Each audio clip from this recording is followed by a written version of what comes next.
నేను పుట్టక ముందు మా తాత కర్ణముగా ఉండేవాడు.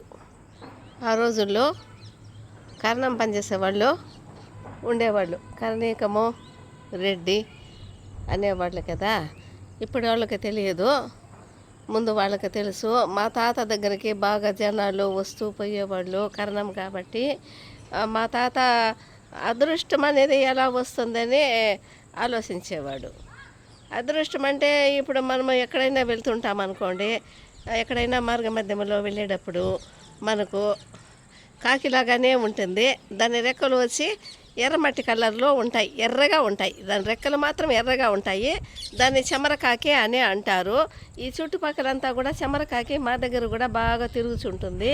ఆ చెమరకాకి గాన మనకు ఎదురుగుండా వస్తే మనం వెళ్ళిన పని తప్పకుండా అవుతుందంట. అలాగని మనం చెమరకాకిని పట్టుకోలేమో, దాన్ని ఎదురుగుండా రప్పించుకోలేమో. అదృష్టం అనేది దాన్ని అదే ఎదురుగుండా మనకు రావాలి. అలాగా మా తాత నక్క గురించి ఎవరో చెప్పారంట మా తాతకి. 10 మంది వస్తుంటారు పోతుంటారు, వాళ్ళల్లో ఎవరో ఒకరు చెప్పారంట, తెల్లవారితో లేస్తే నక్క ముఖము చూస్తే అదృష్టము అని మా తాతకు చెప్పారంట. మా తాత ఏమనుకున్నారు, ఎట్లయినా కానీ మనము నక్కను చూస్తే బాగుండు, కానీ నక్క దాని ఇష్టంగా అది అడవిలో నుంచే రాలేదు కదా. నక్క అనేది కూడా కుక్కలాగానే ఉంటుంది.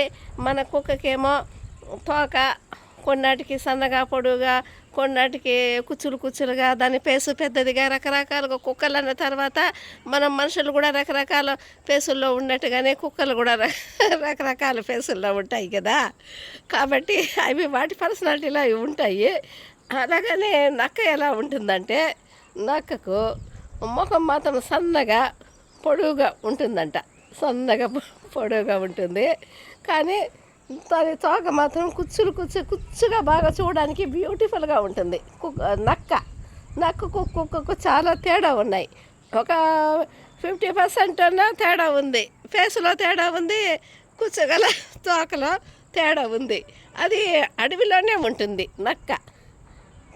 కుక్కలోకి రాలేదు, మన ఊర్లోకి వచ్చి కుక్కతో అది జీవించలేదు. మన కుక్క కూడా అడవిలోకి పోలేదు. మా తాత ఎలాగో తనకు తెలిసిన వాళ్ళ ద్వారా ఎరికలోళ్ళు ఎవరో ఒకరు ఉన్నారు, వాళ్ళ అడవులు జంతువులు పక్షులు అవన్నీ పట్టుకునేవాళ్ళంట. వాళ్ళ ద్వారా ఎలాగో ఒకలాగా నక్కను సంపాదించినాడు. మా తాత నక్కను సంపాదించి ఏం చేసినాడంటే, దాన్ని ఇది నేను పుట్టక ముందు జరిగిందంట. మా తాత వాళ్ళ ఇంట్లో ఆ నక్కను ఏం చేసినాడంటే, దానికి ఏదో అది ఏం తింటుందో దానికి ఆహారం పెట్టేవాళ్ళు. అది బలవంతంగా పెడితే కూడా అది అడవిలో తిన్నంత స్వేచ్ఛగా అది తినేది కాదు. దాన్ని మా తాత పెద్ద అప్పట్లో ఎదురు బుట్టలు అనేసి ఉంటాయి, ఎదురుతో అల్లిన బుట్టలు, వాటి కింద బలవంతంగా దాన్ని మూసిపెట్టాడు.